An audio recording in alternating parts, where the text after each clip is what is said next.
Hai, Assalamualaikum warahmatullahi wabarakatuh. Perkenalkan, nama saya Farid Aldiansyah. Asal saya dari DKI Jakarta, kemudian merantau ke Surabaya. Tepatnya saya merantau untuk berkuliah di jurusan Statistika Institut Teknologi 10 November, angkatan 2018.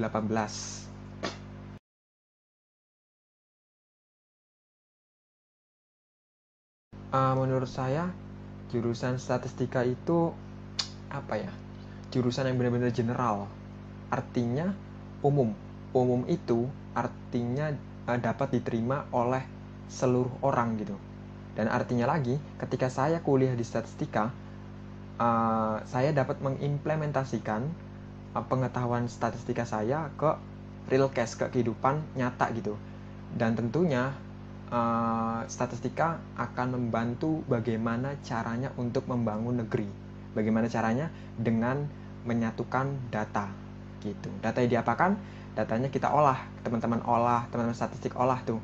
Bagaimana cara karakteristik datanya, bagaimana caranya untuk data itu dapat digunakan semaksimal mungkin. Contohnya data kemiskinan. Ketika data kemiskinan itu berada, misalnya daerah A ya, daerah A itu miskin. Kemudian datanya cuma terkumpul doang nih oleh Pemda. Nah, maka teman-teman statistik itu bisa mengoptimalkan bagaimana? Artinya keuangan APBD-nya itu dapat difokuskan ke daerah miskin tersebut, begitu teman-teman. Sebenarnya banyak sih dari bagaimana caranya menanggulangi permasalahan itu dengan reliabilitas, kemudian menangani proses manajemen dengan pengendalian kualitas statistik, dan seterusnya.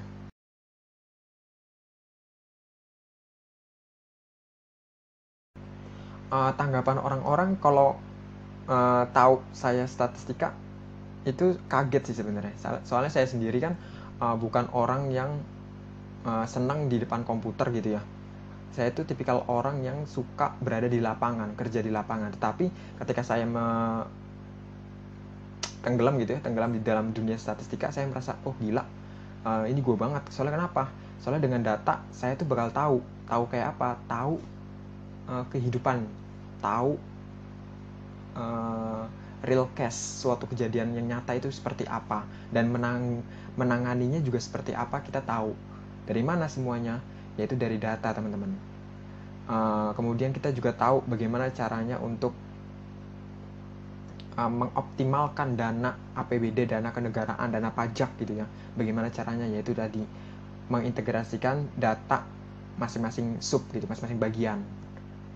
Kemudian sebenarnya kan saya tipikal orang yang dulunya sebenarnya ya, saya orang mesin, jurusan mesin, kemudian pindah ke statistik gitu. Alasan utamanya karena saya belum mendapatkan kenyamanan dari jurusan mesin. Saya belum dapat jati diri saya gitu.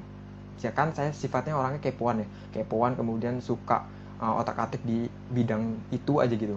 Kemudian critical thinking saya juga lumayan oke lah, karena saya tipikal orang yang suka speak up gitu ya. Mind saya itu, pikiran saya itu selalu kayak kepengen ayo gali. Nah itu yang ngebuat saya ngerasa oh akhirnya gue ngerasa jurusan statistik aja deh daripada gue di jurusan mesin ya kan, ketimbang nggak punya ilmu apa-apa. Akhirnya saya pindahlah ke jurusan statistika gitu.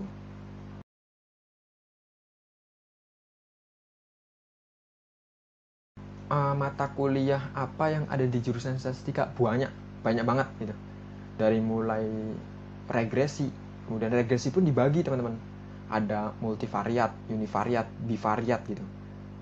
Kemudian hipotesis testingnya dari masing-masing opininya ya kan, untuk membuktikannya. Kemudian non parametrik, kemudian pengendalian kualitas statistik itu digunakan buat manajemen kualitas produk. Kemudian kita juga dapat investasi saham, belajar saham gitu, itu kan juga bisa pakai statistik ya. Kemudian belajar apa lagi ya,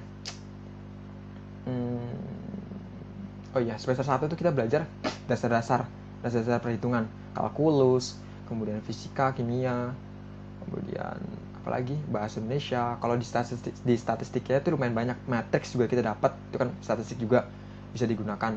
Kemudian FED itu eksplorasi visual data. Jadi bagaimana caranya kita untuk menampilkan data itu supaya menarik bagi orang-orang awam gitu. Kemudian apalagi ya, habis non parametrik atau regresi. PDK itu data kategorik. Bagaimana caranya untuk menangani data-data yang kategorik. Data-data kategorik itu apa? Adalah data yang sudah dikelompokkan. Jadi gini, ketika teman-teman berada di range orang-orang introvert, kemudian saya berada di orang ekstrovert, kemudian kali ada orang ketiga berada di lingkungan ambivert, maka diangkakan gitu, disimbolkan dengan angka. Misalnya introvert angka 0, ekstrovert angka 1, kemudian ambivert angka 3. Itu kita analisis kemudian kita prediksi gitu, prediksi ke depannya kayak apa. Kemudian kita juga belajar teknik sampling, bagaimana caranya untuk mengambil sampel-sampel dari populasi. Masih banyak lagi sih, cuma saya sedikit lupa apa-apa aja.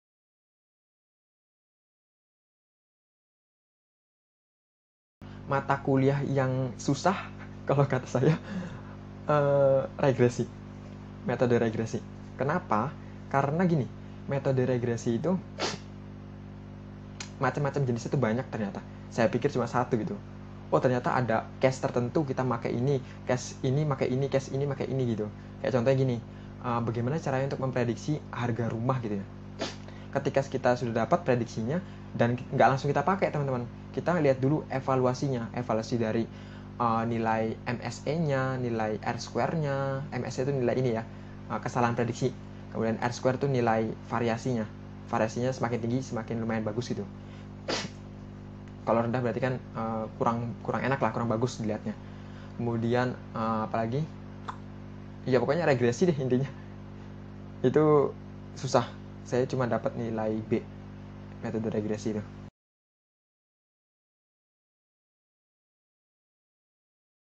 Untuk aplikasi yang digunakan di statistika itu banyak sih, banyak banget.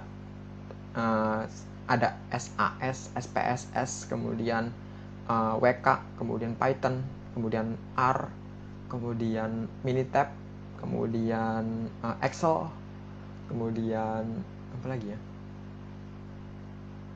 Ini apa sih? MATLAB. Itu yang saya tahu.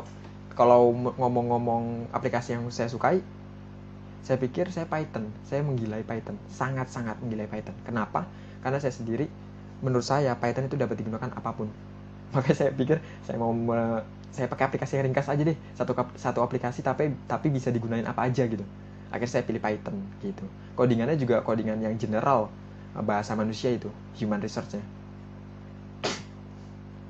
Kemudian ya Python aja sih menurut saya, karena bisa digunakan untuk apa? Menganalisis data yang dalam bentuk angka ya, kemudian menganalisis gambar, menganalisis atau memprediksi video, kemudian menganalisis teks ya, kalimat gitu, kemudian video, gambar, angka, suara juga bisa, voice, dan seterusnya.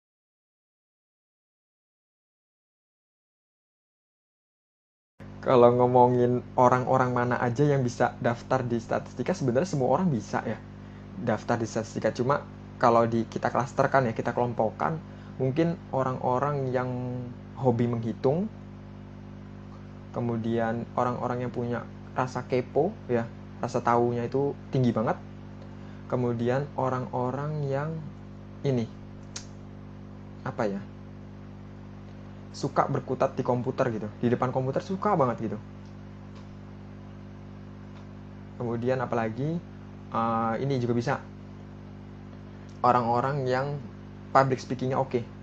Artinya orang-orang yang suka ngebacot, suka ngomong di depan umum. Nah itu bisa. Kenapa? Karena itu supaya apa? Supaya ketika kita bagian presentasi data ya dalam bentuk visual, nah orang-orang itu kan bisa menarik perhatian. Nah gitu. Kemudian orang apa lagi ya kira-kira? Orang yang ambisius mungkin, berkutat di bidang itu aja. Soalnya statistika itu sebenarnya kan banyak bidangnya. Cuma kalau kita fokus di satu aja, insya Allah kedepannya kita bakal berhasil lah karirnya. Begitu teman-teman.